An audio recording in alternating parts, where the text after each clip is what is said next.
नमस्कार। महाराष्ट्र न्यूज 24 में आपका स्वागत है। सोलापुर में इलाज, दवाइयों की कीमत, अस्पतालों से जुड़े मेडिकल स्टोर्स, लैब जांच और मरीजों पर बढ़ते आर्थिक बोझ को लेकर गंभीर सवाल उठ रहे हैं। कई नागरिकों और स्वास्थ्य विभाग के अधिकारियों द्वारा शिकायतें सामने आने के बाद अब पूरे मामले की निष्पक्ष जांच की मांग तेज हो गई है। क्या मरीजों को अपनी पसंद की मेडिकल दुकान से दवा खरीदने की आज़ादी मिल रही है? क्या जेनरिक दवाओं के बजाय महंगी दवाइयां लिखी जा रही हैं? क्या अस्पतालों में लैब जांच और बिलिंग पूरी तरह पारदर्शी है? आइए देखते हैं यह विशेष रिपोर्ट। सोलापुर के कई मरीजों का कहना है कि इलाज के दौरान उन्हें अस्पताल से जुड़े मेडिकल स्टोर से ही दवाइयां खरीदने के लिए कहा जाता है। कुछ शिकायतों में यह आरोप भी लगाया गया है कि यदि मरीज बाहर से दवा लेकर आता है तो उसे बदलने या दोबारा खरीदने के लिए कहा जाता है। यदि ऐसा कहीं हो रहा है तो यह मरीजों के अधिकारों और उपचार की पारदर्शिता से जुड़ा गंभीर विषय है।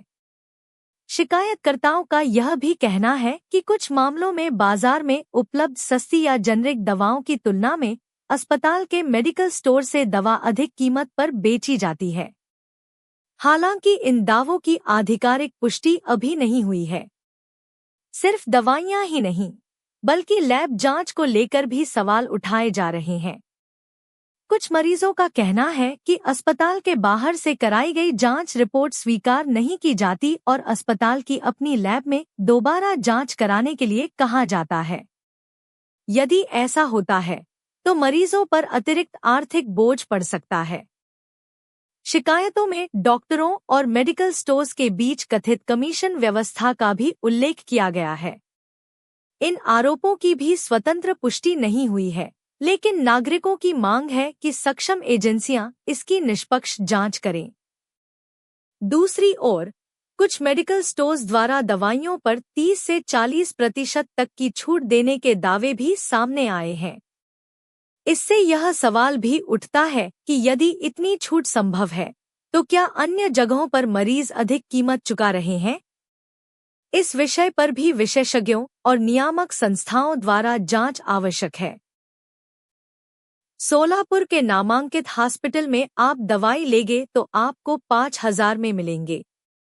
वही दवाई बाहर के मेडिकल में से लेंगे तो 2,000 रुपये मूल्य में मिलेंगे। हॉस्पिटल में लैब जांच के 10,000 लगेंगे और बाहर के लैब में 5,000 लगेंगे, क्योंकि ये नालायक डॉक्टर अपनी कमीशन रखकर काम करते हैं। सोलापुर के ये डॉक्टर लोगों को लूटने का काम कर रहे हैं।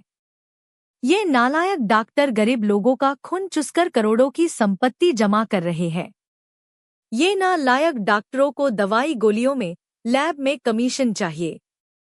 ये डॉक्टर लोग हराम की कमाई खाकर गगनचुंबी इमारतों को बनाया है।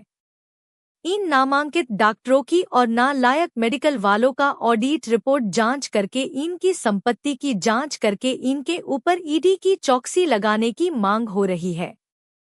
यदि किसी मेडिकल स्टोर में कानून के अनुसार फार्मासिस्ट मौजूद नहीं है तो यह गंभीर नियामकीय मुद्दा है और संबंधित विभाग को इसकी जांच करनी चाहिए। मेडिकल दुकान में फार्मासिस्ट की गैर मौजूद में 15 साल 16 के 10 पास बच्चों को मेडिकल में बिठाते हैं। इन अनपढ़ बच्चों के हाथ से अगर सामने वालों को गलत दवाई दी जाएगी तो पेशेंट का बचना नामुमकिन हो सकता है।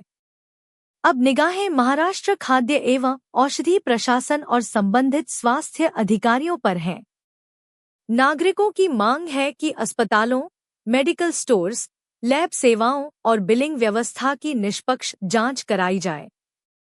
यदि किसी अस्पताल, डॉक्टर, मेडिकल स्टोर या अन्य संबंधित व्यक्ति द्वारा नियमों का उल्लंघन, मरीजों का आर्थिक शोषण या कोई अन्य अनियमितता साबित होती है तो कानून के अनुसार सख्त कार्रवाई होनी चाहिए।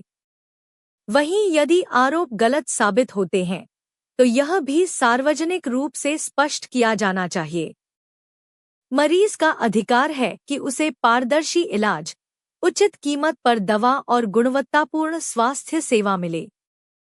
फिलहाल इस पूरे मामले में संबंधित पक्षों का विस्तृत जवाब और आधिकारिक जांच का परिणाम आना बाकी है। आप देख रहे थे महाराष्ट्र न्यूज़ 24, हर कदम आपके साथ।